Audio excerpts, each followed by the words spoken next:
Terminal Boredom by Izumi Suzuki. He was standing on the other side of the turnstiles, duded up, as always, in some ill-fitting clothes that all probably belonged to his dad. The trousers in particular were way too baggy.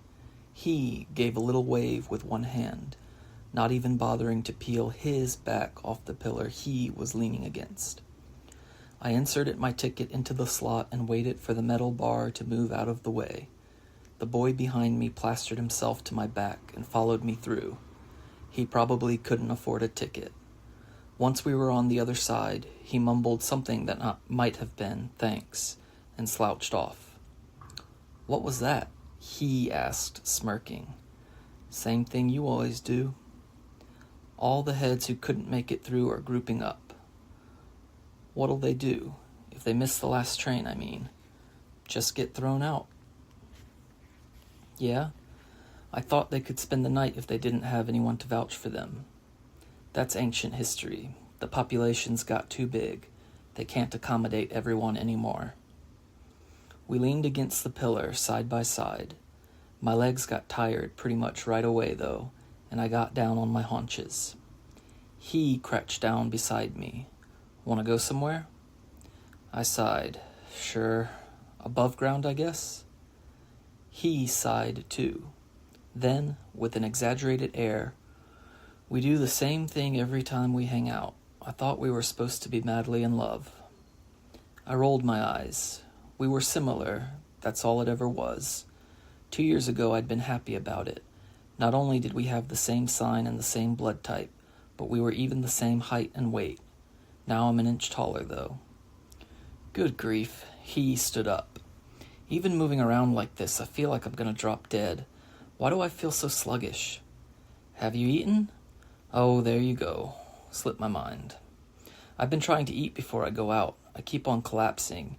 You need to eat a couple of times a day, apparently."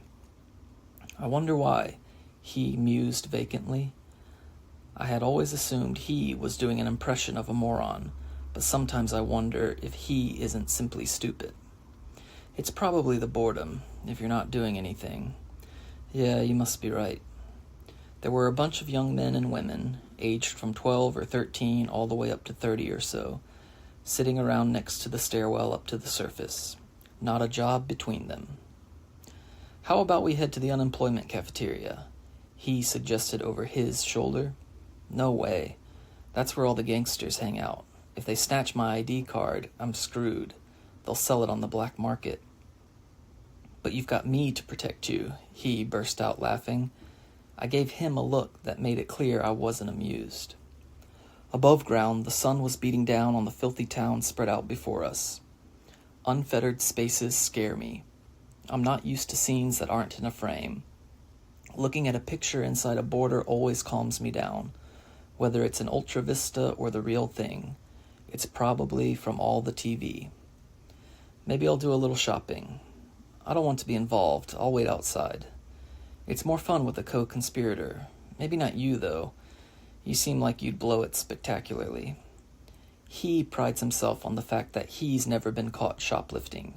He tells me the trick is to target the security camera's blind spots. Walking towards the plaza, the one with the fountain, he scoped out the stores lining either side of the street. Abruptly, he turned into a pharmacy. I just kept on strolling along.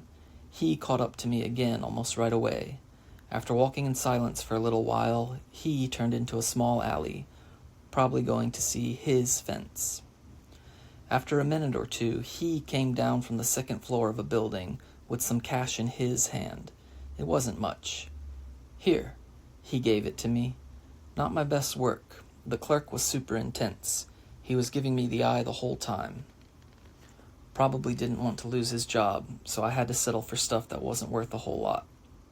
He took a tiny box out of his pocket and showed it to me. "What's that?" "Some kind of after-the-fact contraception, apparently. I've never needed it, so I didn't know what it was. My fence explained it to me." "I wonder who uses it." "People who do it a lot, or who have a lot of sperm on account of some weird metabolic quirk. Elderly perverts, probably." "What's wrong?" Struggling to remember the last time I did it. If it was with me, we did it 2 years ago when we first met. So we did. Have you done it with someone else since? Come on, how often do you think I can do something like that? It's exhausting. Sure, but tiring yourself out isn't so bad. You get that feeling of really having done something. Don't you think it's dull never wearing yourself out at all? Dunno. It seemed like something we ought to do. Might be that's why we broke up for a year or so. We didn't do it for such a long time that we started to lose that loving feeling. We were only seeing each other now because he had appeared on television. My mother was one of the execs at the company that produced the program. And it was some staged show called The Psychoanalysis Room or something. When I called him and asked why he'd gone on the show, he said, I thought maybe if my mum saw it, she'd take pity and come find me. But there was no way his mother, who had vanished into thin air 15 years ago, was ever going to recognize her son. He was 21 years old now and appearing under an alias. That's what I thought anyway, but I didn't say it out loud. We went into a fast food joint. It proclaimed itself a gourmet soupery. What was gourmet about it, I couldn't tell you. I got a little dizzy when I tried to lift the tray with our 2 bowls on it. Despite chiding him about his diet earlier, I realized I hadn't eaten anything since yesterday myself. They were saying on the news that more and more young people were forgetting to eat, starving to death. This feels kind of embarrassing somehow, I said as I picked up my spoon. Uh-huh, he nodded. I've never eaten with someone else before. Me neither. We ate sitting side by side, gazing at the video screen. It's so hard to relax without something to look at. The screen was showing a sunset over some southern island. The camera didn't move, so it was pretty, much like an ultra vista. Once the sun had sunk fully behind the horizon, the program changed to Top 40 This Week. That restaurant chain's catchphrase is, brand new videos, guaranteed. I stacked the bowls, one inside the other, and put them in the nearby bin. How's your girlfriend? The girl you were going out with after me. Haven't seen her. How come? He furrowed his brow, then let out a sigh as if to say, guess I've got no choice. Her parents are still together. Don't hear that too often. Maybe it's that, or maybe it's something else, but she has total faith in society. She's so boisterous, always got too much energy. Hell, she's even got aspirations. To marry you? To have children and stuff. Through IVF? Yeah, not likely, right?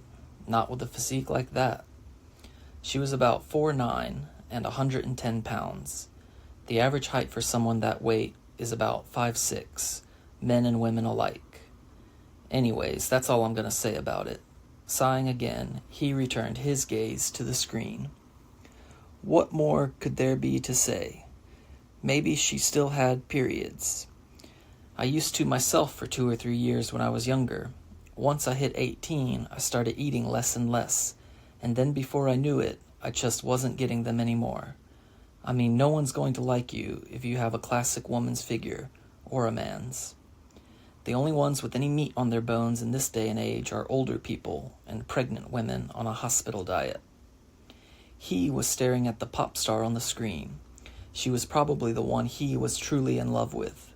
I've got my own favorite celebrity as well, so I'm well aware that there's no point in being jealous. It's just an image. It's not real. How can you compete with that? And yet, the jealousy is there. Did you vote for her in the last election? I mean, I had to be jealous, didn't I? Since we're still treating what we had, him and me, as a love affair. The instant I became aware of this sense of obligation, it started to feel stupid. Yeah, so what? It's idiotic, giving people the right to vote at the age of 15. Maybe so. And all this let the future shine, the number whatever election bullshit. Voter turnout's gone up, though. Now that all you have to do is sit in front of your TV and press a button for your favorite celeb. But they don't even publicly announce which politicians the celebrity delegates choose with the votes they get. No shit, Sherlock. He shook his head. Let's get out of here. The streets were overflowing with the jobless, sitting, standing, talking, strumming guitars. How come there's so many, I wonder? His mood seemed to have improved. It's Shinjuku. Why do they all gather in the same place, though, even when they have to dodge the fair to get here? They come for the spectacle, to check each other out. The closer we got to the Coma Theater, the more of them there were. 2 police patrol ships were flying overhead. They would periodically descend and play the same taped message over their loudspeakers. It is against the law to remain in the same place for more than 20 minutes. Please move along. We got to the plaza and sat down side by side. So what's up? He asked. There was nothing much else to talk about. Nothing at all. I instantly started to get irritated. Doing well? Well enough. How's your mother? Good. How the hell did I get stuck with this moron? You? Me? Yeah, I'm good. How's your father? Lately it's as though he's just hit puberty. He smiled faintly. Spends a lot of time lost in thought. About what? I don't know. Maybe he's having a midlife crisis, turning 60 and all. We both laughed. No, seriously though, seems like he's found love, he added.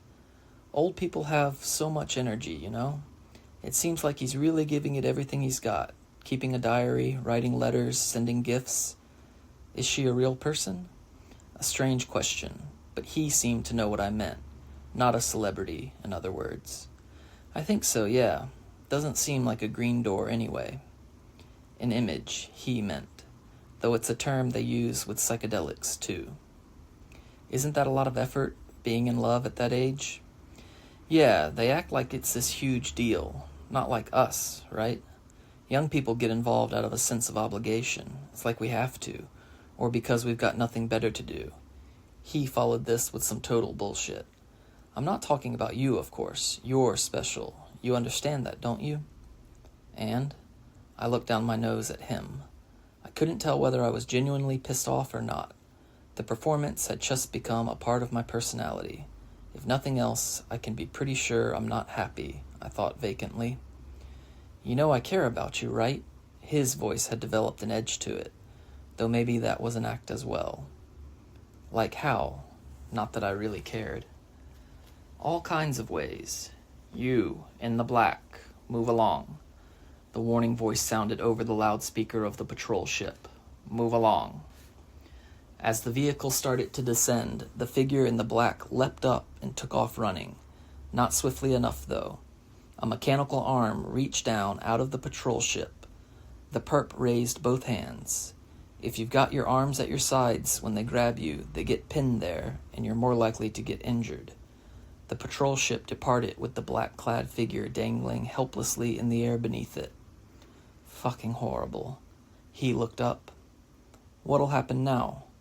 A formal warning and a fine. You've been arrested before, right? Once. The cops will make an example of you whenever they feel like it. They can always find something to charge you with afterwards. How did it feel?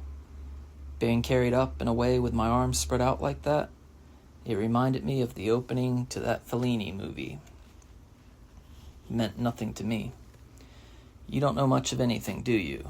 No wonder you can't hold down a job. Once every 6 months, we have to sit for the employment examination. It gets recorded on our ID cards.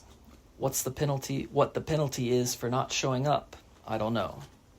I pass the exam every time, I protested half-heartedly. And what occupation category do they give you? Waitress. The requirements for that too, you know. Height, for example. Your girlfriend couldn't get that job. That girl's always getting engaged, just so she doesn't have to take the employment exam. They allow a certain period for marriage preparations. This conversation's going in circles. What a drag. Were you two engaged? I don't want to say. Then they must have been. I started chewing a fingernail. He took that hand in his and squeezed it gently. Quit being such a pill. It's a real turnoff. I remained stubbornly silent. Okay then, who was that call from that one time? He asked. Give me a break. What are you even talking about? You got a phone call that time we went to your place together. You didn't put it on screen because it was a man, right? The caller had the picture switched off, that's all. Who the hell does that? Plenty of people. I do it all the time myself, when I'm not feeling presentable, for instance. What a nightmare. And when would that be? Like when I've got bedhead. You always keep the picture switched on when it's me, even when your hair isn't done. That's because it's you. I want to go home, alone. And you always want it to get rid of me right after. You're imagining things. How do I wrap this up? You want to go home, don't you? Because I'm asking all these questions. A series of dull thuds sounded behind us. A man was hitting a woman over the head with something heavy and hard, again and again. The woman had her hands up. We heard one final scream. She collapsed, covered in blood. The woman wasn't moving. Her attacker was muttering something under his breath. Serves you right. That's what you get for that kind of thing. The man started to walk away, not even bothering to wipe away the blood splattered all over him. No one could move. The patrol ship didn't arrive for another 2 minutes. I thought he might faint. He's anemic, and his already pale face had gone white as a sheet. It's so vivid. He was gazing at the bloody aftermath of the attack. Let's get out of here. Hold on a sec. That was so intense. I was rooted to the spot, almost like it was the real thing. It was real. Yeah? He stepped closer to inhale the scent of blood, but the cops shooed him away. It was a pose anyway. He has virtually no sense of smell, can't smell or taste much of anything. I'm the same way. Maybe that's why kids nowadays don't care about eating, and why our everyday lives feel like a scene from a TV show. I end up putting a frame around everything I see, he murmured, seemingly to himself. It makes it seem fresh, helps me relax as a viewer. Then he turned to me and grinned. At least I think it was a grin. Man, I haven't felt this amped in ages. That really wasn't staged, huh? Where are the TV cameras? I want my mum to see this. I kept silent. I can't explain it clearly, but I had the sense that he was on the verge of some kind of mental breakdown. The TV cameras never showed up, but there was a 30-ish man taking an amateur video of the scene. I'm going to go ask him. He was back to his usual cheerful self. For what? A copy. There was a sound from the front hall. What a racket, I thought, trying to focus my attention on the screen. I was watching Gone with the Wind.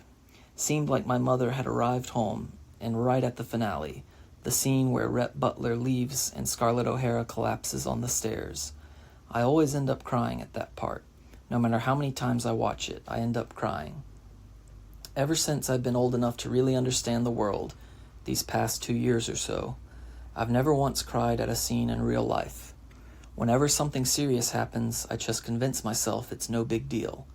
I do my best to avoid any kind of shock. I've been fooling myself this way for long enough that it's become a habit, and now nothing affects me. But in the world of make-believe, I can still relax enough to let flow my tears. I heard my mother go into her room. I wept buckets and pondered Scarlett's fate. Would it be possible for her to win back Rhett's love? No, I have a feeling he's the kind of man who never changes his mind once it's made up. Not like the softies I've always dated. The kind of men you see in the movies would be hard to handle in real life, though. They're so fixated on their own masculinity, and sometimes that male pride, that proper behavior, it all starts to seem ridiculous. If they could just get over themselves, then everything might be a whole lot simpler. I pressed the button and the screen went black. Doing okay? My mother came into the room with a box of tissue paper in one hand, removing her makeup. Yeah, I'm fine, thanks. I felt awkward, like I didn't know what to say. I always get that way when I'm talking with my mother. What have you been up to lately? Anything interesting going on? I couldn't just dismiss her attempts at conversation. Same as usual. I did the housework and now I'm just vegging out.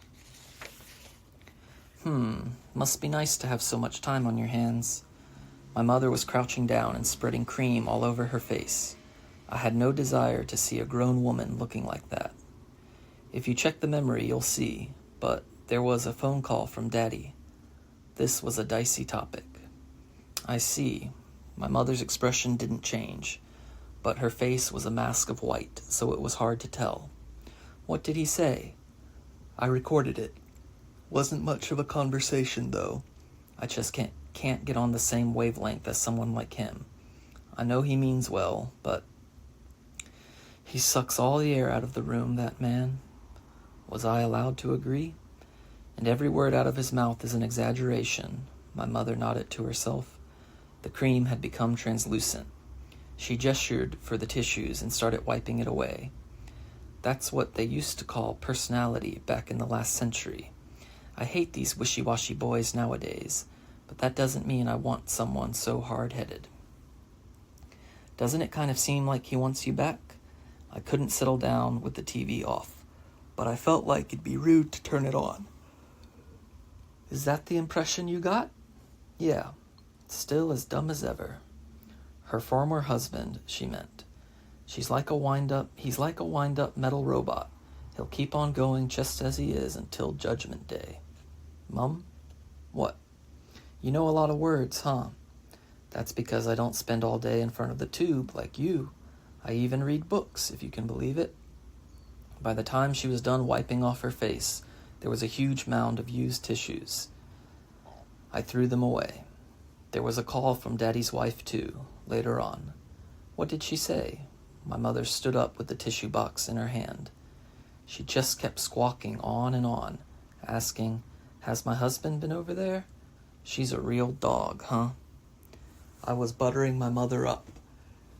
She's the one who provides for me after all. I feel like I have to do something for her. He also comes from a single-parent home, but he approaches it differently.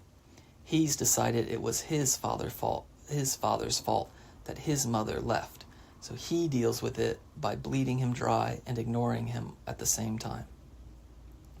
Angelic trumpets will herald the day of his mother's return. He seems to see it as the day of his salvation in every possible sense. That day will never come, of course, so he can make his fantasy as grandiose as he likes. You think I'm prettier? My mother asked, her face gleaming. Of course I do. I mean, she's short and fat and swarthy, and she's got that raspy voice. While I was offering this up for my mother's benefit, it struck me how similar Daddy's new wife was to that girl he had been engaged to. It wasn't a question of whether they actually resembled one another. As long as my image of them was the same, I could lump them into the same category. Spurred on by this realization, my tone grew more forceful. And having 4 kids, giving birth to them naturally, what is she, an animal? My mother was clearly pleased. She's the kind of person who always wants to be number one. She was saying something about how a lot of cats were infertile lately. Come in here and let's have a chat. She went into her room. Is it really that important for parents and children to talk to each other? TV dramas are always talking about it, so maybe it is. My mother had finished tending to her face and was lying on her belly on the bed, smoking a cigarette. It's a vice she didn't want anyone to know about. I sat down in the chair next to the bed and clasped my hands around my knee. It has to do with work. I nodded to show that I was listening. You're aware that if you stimulate a certain part of the brain, it produces a sense of euphoria, right? I wasn't, but I nodded anyway. Such experiments were first conducted a long time ago. They would hook a patient up with electrodes and have them flip a switch 5,000 times an hour. Now they have a device that links the subject directly to a television. When the monitor is turned on, it begins to stimulate the brain. The subject no longer has to flip the switch each time. Instead, a weak electrical current is transmitted automatically at appropriate intervals. I've heard about that. One of my friends was using it. She was a real space cadet, though, and it's not clear if she was always that way or if it was just thanks to the electrode attached to her brain. But it hasn't caught on, has it? Do you have to have surgery? A very simple procedure, quick and painless, like getting your ear pierced. For some reason, my mother was angry, or so it seemed. And then? I felt like I had to say something, so I kept going. You feel good? As long as you're watching TV? Probably. Then wouldn't you just watch TV all day long? As if that wasn't what I did already. When I'm alone in my room, I'm mostly watching TV, and I'm alone in my room most of the time. They're mounting a huge campaign this time, trying to encourage people to get the device installed. Personally, I'm against it. Was she speaking as a mother? How come? I worry about going to such lengths to try and get people to watch more TV. But they're committed to it now, right? They're in production as we speak, 5-second and 15-second versions. The ad copy makes my skin crawl too. Feel good. And happiness is within your reach. That kind of thing. Feels obscene somehow, don't you think? Like commercials for gravestones. I said the first thing that popped into my head. Now that you mention it, sure. Hell is keeping a low profile these days, and the whole country is under the spell of this image of heaven. The difference, though, is that with hell, at least you know what you're getting. But with heaven, everything's ambiguous. There are no actively good feelings, just a passive, ambiguous contentment. What's wrong with that? I didn't get why she thought that sounded so terrible. But it's good for you work-wise, right? It certainly is. I'm sure it'll be a hit. I'm a sucker for trends. I don't have much in the way of agency. I always want to try whatever's popular. If you become a TV addict, though, you won't be able to do anything else. I pretend to think hard about this, but there's nothing else to do. Oh, really? What do you do all day while I'm not at work? It's not like I get up at the same time every day, but usually sometime before noon. First off, I have something to drink, Then I watch TV, and I slowly start to feel human again. I take a bath. After that, I clean the house. You see, I can't really move my body until I've had a nice hot soak. Laundry? The housework only takes about an hour altogether. After that, it's TV for the rest of the day. I really don't do anything at all. Even I was taken aback. That's it? What, did my mother think I was studying or something? I'm unemployed, so I've got no money. It's not like I can go out anywhere. What about the library? They only have the mainstream stuff, books and videos both. The other day, I went to take out Blade Runner, but they didn't even have that. I couldn't believe it. Going over to a friend's place doesn't cost anything, but talking to other people is so exhausting. I don't see my friends all that often, so it's hard to tell how to act. And talking to Daddy is exhausting for different reasons. Talking with my mother like this was exhausting too. I'm just no good with living, breathing human beings. You can't find work at all? My mother sounded concerned about me. It's because I'm stupid and childish, I thought. Each occupational category has a designated minimum IQ. Most require a higher ability index than mine. There are too many people, so no wonder. Then there are the ones like him, who are intelligent but fail the exam on purpose, who want their parents to take care of them forever. Of course, he also does it to exact revenge on his father. Now, why would that be, I wonder? Mama, can I say something weird? Of course. Bad luck seems to follow me around. It sucks for me personally that I always get fired after a couple of weeks and never make any money, but the business themselves always seem to fall on hard times too. From the day I start working somewhere, the customers just stop showing up. I've started to feel like it's somehow my fault for even putting on a professional act and going to work. It's like I'm causing trouble for everyone. You're imagining things. My mother smiled. How could she be so sure? I wish I had the confidence to make pronouncements like that. Does it come from her devotion to her work? Bring me some water, dear. My mother shook out her hair. Going into the kitchen, I let out a sigh. I'm a real sigher, but I do my best to hold it in until I'm alone. That's part of the reason it's so hard for me to be around other people. When I'm with him, I can sigh.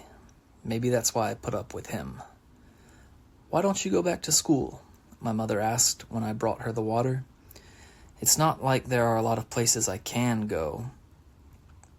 After middle school, I went to a design school that didn't have an entrance exam. They didn't take attendance either.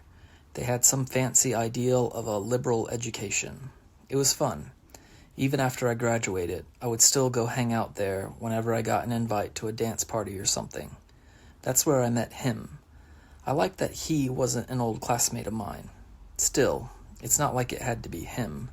Anyone who was about the same height as me and was similarly skinny and androgynous would have done just as well. And that place was chock full of guys like that. Well, you don't need to worry about money, at least. I'm in the top income bracket. I know that. Is it okay if I go now? Go ahead. My mother reached out and began adjusting her sleep dial. I went to my room instead of back to the couch. I opened up the TV guide and looked through it. There are so many lines, and it takes a fair amount of time. Got to be thorough, though. I almost didn't notice that one of my favorite bands was on. I hurriedly turned on the TV. I think Yuki, that's the singer, is cute and smart and great, though I've been upset about a daytime show I saw where they revealed he had a lover. Nothing eases the boredom, of course, aside from maybe when a pop star I've decided I like is on. It's not that I like the content of the programming itself. So much of it is total trash. I just enjoy the feeling of sitting there spacing out in front of the TV set, because I don't have to be active. Doing anything of my own volition is so painful that I can't handle it. If I can just avoid that pain, that's enough for me. I want it to crank up the volume, so I put on my headphones. The shows would keep on coming forever. I slowly began to slip into a world all my own. My father committed suicide.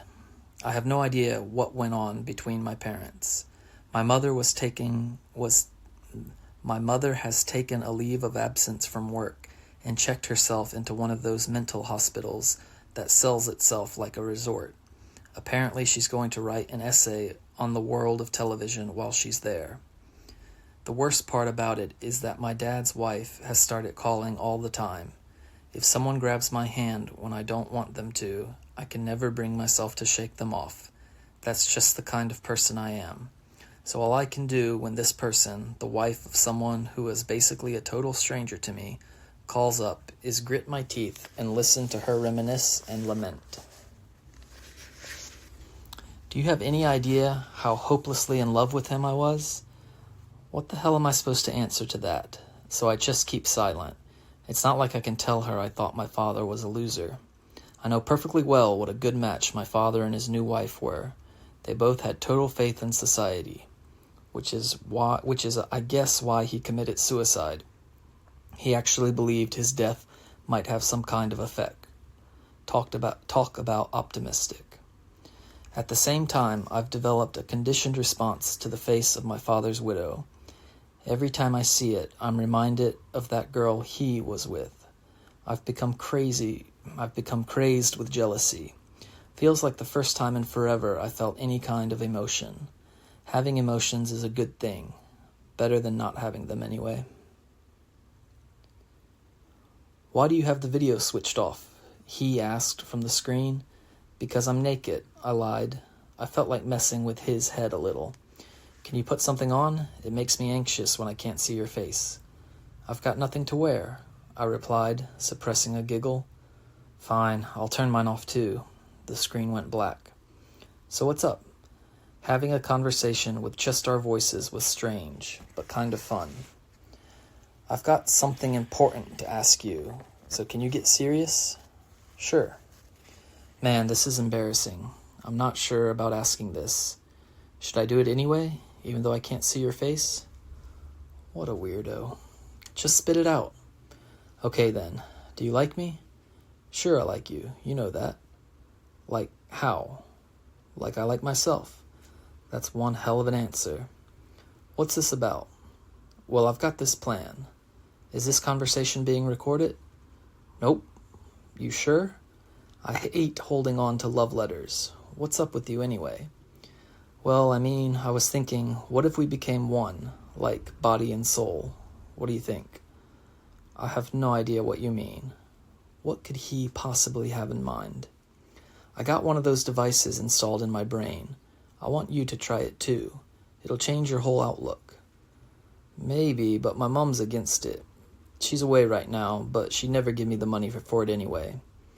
I want you to get one more than anything. If you don't, we can never become true mirror images. What happens when you get it? All the shitty stuff stops bothering you. Like, you realize that there's a simple way of dealing with everything that's been weighing on you up till now. You can just tack on an illogical ending to the story, like a deus ex machina for life. Reality feels like a TV show, and TV shows feel like reality.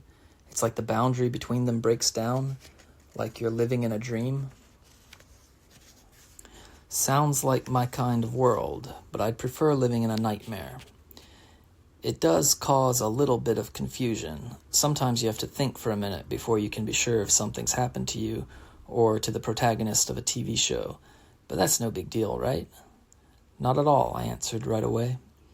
TV show, reality, who cares? Comfort, feeling good, that's all that matters. And I almost never get to feel that way. I'm always just bored. Okay, so when you get one, you feel good? Comfortable? Yep, I think it has something to do with endorphins. The other day my tooth hurt so bad I could barely think, but once I turned the TV on, it went away. And what now? Opioids in your brain. Apparently, if you keep jogging consistently for more than 8 weeks, your brain suddenly starts producing tons of them. Daddy told me running makes him feel so good that he can't give it up. He's away on a trip right now, and he stuffed his suitcase full of running shoes and jogging clothes. I couldn't fucking believe it. Old people have so much energy. My ankles hurt just thinking about it. But with the device, no more need for running. Older folks are amazing. They've got so much energy, so much stamina. They go to work every day, and somehow they still find it in them to have love affairs. My mom had a steady stream of them until recently. Her ex-husband had a wife and 4 kids, and she was actually envious. It drove her crazy. And Daddy's second wife? Which made me remember. His pipsqueak girlfriend. Were they still engaged? Were they going to get married? I was intensely jealous now, just like our parents' generation would be. I had never known an emotion like it before. Is envy always the last emotion standing? Things like respect and awe are long since gone. Everyone lives in a happy-go-lucky depression. They only take life half seriously, you might say. What's wrong? Your girlfriend. Oh yeah, I was about to tell you. That's all set. I heard you were seeing her again. I am, just to talk. She went and got herself pregnant. At the hospital? Were you the donor? No. She went natural. Gross. It's a quirk of her metabolism. I couldn't believe it at first, but I guess it's true. She's no liar. That much I know. I lie all the time. I talk all kinds of bullshit. Something black began to stir deep inside me.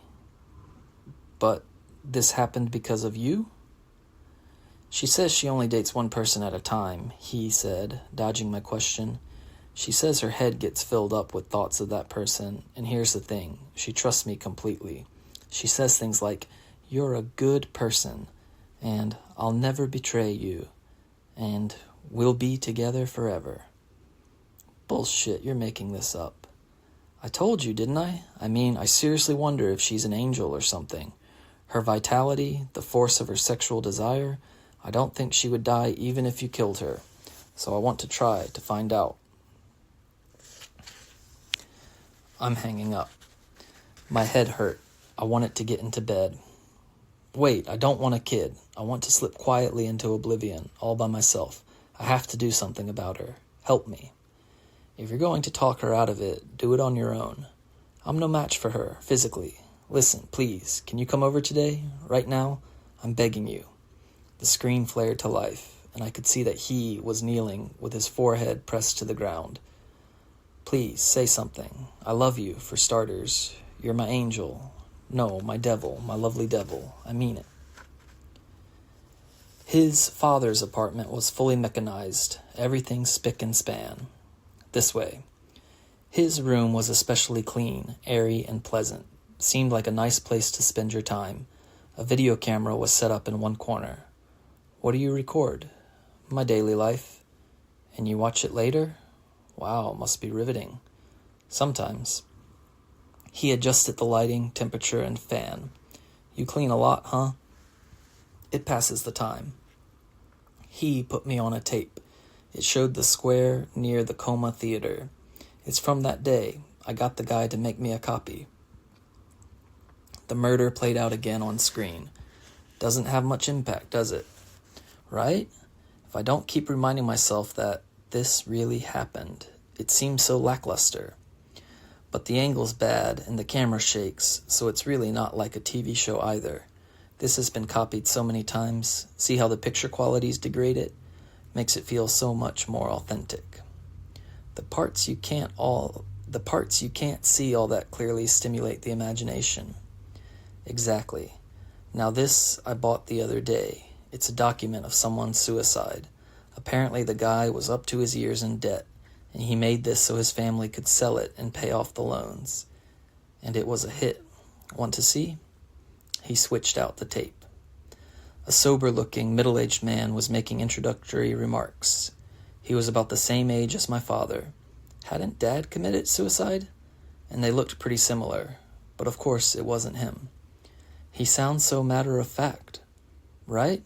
Makes it seem so real. The man on the screen said, "Okay, here we go," then drank something that must have been poison from a bottle. What is that? He was trying to be so meticulous, but he forgot to say, "Now that's truth." Even in this day and age, we still revere truth, but at the same time, we devote ourselves to the task of erasing the distinction between truth and fiction. Is it fertilizer? It was a serious question, but he apparently took it as a joke, since the man didn't look anything at all like an agricultural worker. I never knew you had such a cruel streak. I like to keep you on your toes. Ah, to be Terence Stamp, he said coquettishly. Who? Come on, the collector. Of what? It's a movie. He plays this amazing guy. By the way, he searched my face. I looked away, and when I looked back, he was still staring at me. I had a sudden premonition and crossed my arms in front of me. No, don't kill me. A faint smile touched his lips. Not you, he crooned. You're not pregnant. She's on her way here. But I can't do it alone. It would be too exhausting.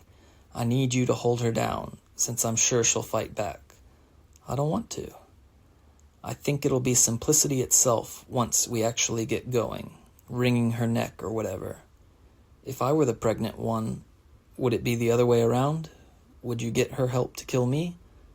Probably, yeah, but so what? Think of it as a TV show. Pretend you're an actor. I don't think I can get myself into that headspace. I'm going to tape it, too. What the hell is he thinking? He took both of my hands in his and sat down. Once it's over, it'll be like nothing even happened. You can't hide your sadistic side from me. And didn't you tell me that when you were a kid, your mother tried to kill you a couple of times? Like Mary Bell. I have no intention of helping you. This really happened in England. 2 girls, 11 and 13, killed a 3-year-old boy and a 4-year-old boy. But the 11-year-old was smarter and cleverer, and the older girl was just following her lead. She was acquitted, but the 11-year-old was convicted. I don't want to hear about it. Then, what about Lizzie Borden? Stop it. What are you getting at? That the way you yourself were raised was problematic. An endless cycle of absurd coddling and other horrible experiences, right? You, yourself? Why are you... Don't be stupid. There'll be one more good tape in the world, and if it comes out and I get caught, the police will track down my mum for me. I'm sure of it. The doorbell rang. Around dawn, I became hysterical, and my crying woke him. It felt like the first time I had cried in my whole life. He patted my hand gently to try and calm me down. There's nothing to worry about. Tomorrow you'll go and get the surgery, the one to get the electrode installed in your brain. Then you can relax forever. I tugged as hard as I could at the end of my stocking. He had lit the flame of my envy. Her corpse was crammed into the freezer, eyes closed, tongue lolling out. What'll we do now? Get married. No thanks. Who wants to share this kind of memory? Under the current law, testimony from a spouse is inadmissible, so it would be better for both of us if we got married, like in Brighton Rock. How can he be so calm? Is it because of the device? Want to do it? It's been a long time. Do what? Oh, but the sheets might get dirty. I didn't want to be in the room where we'd killed her, so we were sleeping in his father's bed. It's fine. He took me in his arms. I just lay there the whole time, worrying about the sheets. When it was over, he opened his eyes and seemed to be seeing something else. The boredom is gone.